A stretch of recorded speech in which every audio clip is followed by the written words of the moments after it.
Estudo Bíblico 9.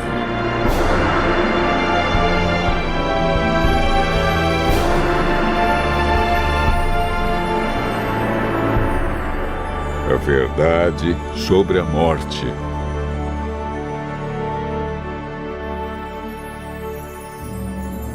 A morte é uma inimiga cruel.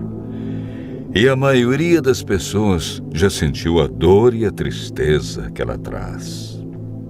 O assunto da morte tem sido um mistério que muitos tentam decifrar. Muitos têm especulado sobre o estado dos mortos. Para onde eles vão? Existe consciência na morte? Será a morte o fim ou apenas um estágio? Uma passagem para outras vidas? Hoje, no mundo cristão, há muitos ensinos sobre o estado do homem na morte. Vejamos o que a Bíblia diz.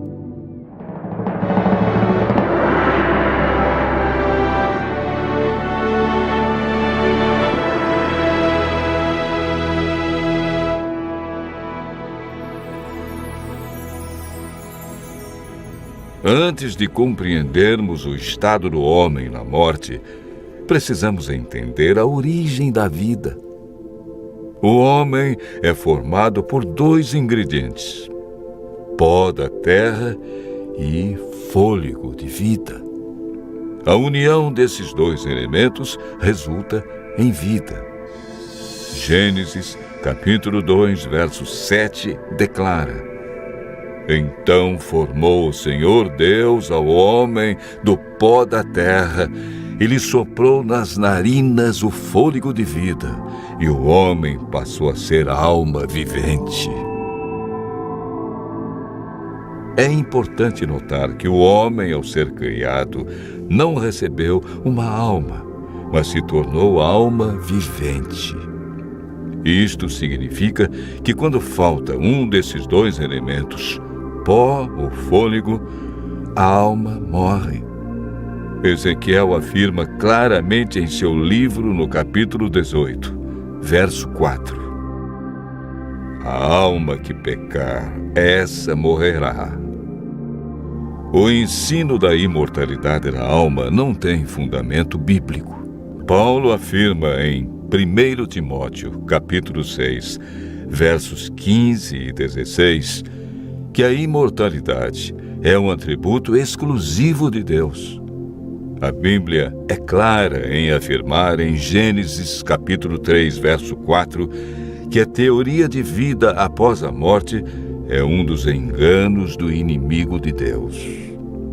Essa ideia foi propagada ao longo dos séculos através de influências pagãs e introduzida no cristianismo durante a Idade Média. A Igreja absorveu o conceito grego de corpo e espírito como entidades separadas, contradizendo assim o que Deus disse: certamente morrerás. Gênesis capítulo 2, verso 17. Gênesis 3, verso 19 declara: porque tu és pó e ao pó tornarás.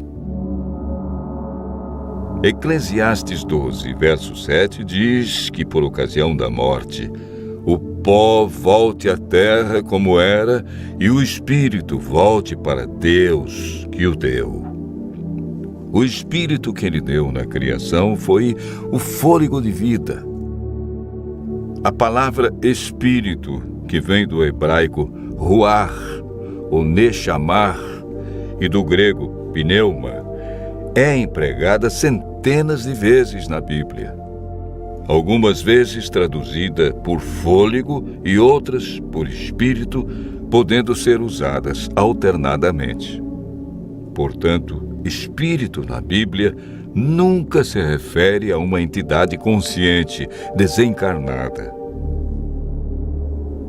Pelo contrário, Davi afirma: os mortos não louvam o Senhor, nem os que descem ao silêncio. Salmo 115, verso 17. O homem, ao ser criado, recebeu imortalidade condicional. Para mantê-la, deveria viver em obediência. Gênesis capítulo 2, versos 16 e 17. E o Senhor Deus lhe deu esta ordem: de toda a árvore do jardim comerás livremente, mas da árvore do conhecimento do bem e do mal não comerás, porque no dia em que dela comeres, certamente morrerás. Deus declarou claramente: morrerás. Foi Satanás, através da serpente, quem declarou: é certo que não morrereis. Essa foi a maior mentira do universo que se mantém até os dias de hoje.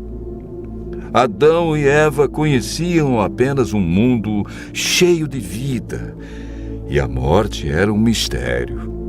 Eva desobedeceu a Deus, comeu do fruto proibido e o deu a Adão. Como resultado, o que Deus disse se cumpriu. A morte, a dor e o sofrimento passaram a existir. Após o pecado, herdamos uma natureza egoísta que não tem prazer em estar na presença de Deus. Lemos em Eclesiastes 9, versos 5 e 6. Os vivos sabem que hão de morrer, mas os mortos não sabem coisa nenhuma, nem tampouco terão eles recompensa, porque a sua memória jaz no esquecimento. Amor, ódio e inveja para eles já pereceram. Para sempre não têm eles parte em coisa alguma do que se faz debaixo do sol. A Bíblia diz que os mortos não sabem coisa alguma, portanto, não podem se comunicar com os seres vivos e nem os vivos com eles. A pessoa, quando morre, permanece na sepultura em um estado de inconsciência. Jesus considerou a morte como um sono. Antes de ressuscitar a Lázaro, afirmou: nosso amigo Lázaro adormeceu, mas vou despertá-lo. Jesus apresenta a solução para a morte em João, capítulo 5, versos 28 e 29. Não vos maravilheis disto, porque vem a hora em que todos os que se acham nos túmulos ouvirão a sua voz e sairão. Os que tiverem feito o bem para a ressurreição da vida, e os que tiverem praticado o mal para a ressurreição do juízo, que ocorrerá após os 1000 anos.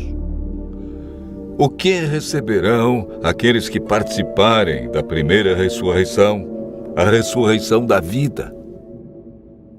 1 Coríntios, capítulo 15, versos 51 a 53, declara: eis que vos digo um mistério. Nem todos dormiremos, mas transformados seremos todos, num momento, num abrir e fechar de olhos, ao ressoar a última trombeta. A trombeta soará, os mortos ressuscitarão incorruptíveis, e nós seremos transformados. Porque é necessário que este corpo corruptível se revista da incorruptibilidade e que o corpo mortal se revista da imortalidade.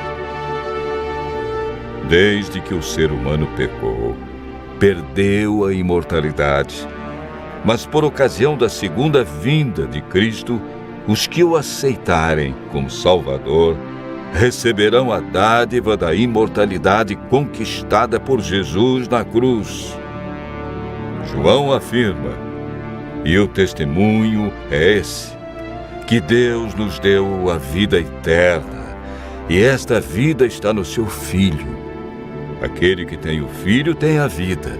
Aquele que não tem o Filho de Deus não tem a vida.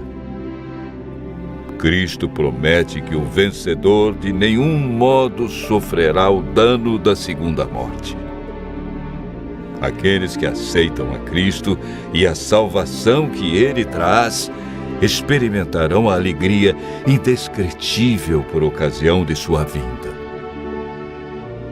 Desfrutando felicidade plena, passarão toda a eternidade em companheirismo com seu Senhor e Salvador. Continue ouvindo a voz de Deus e seguindo a sua palavra, e desfrute pela fé a esperança da imortalidade.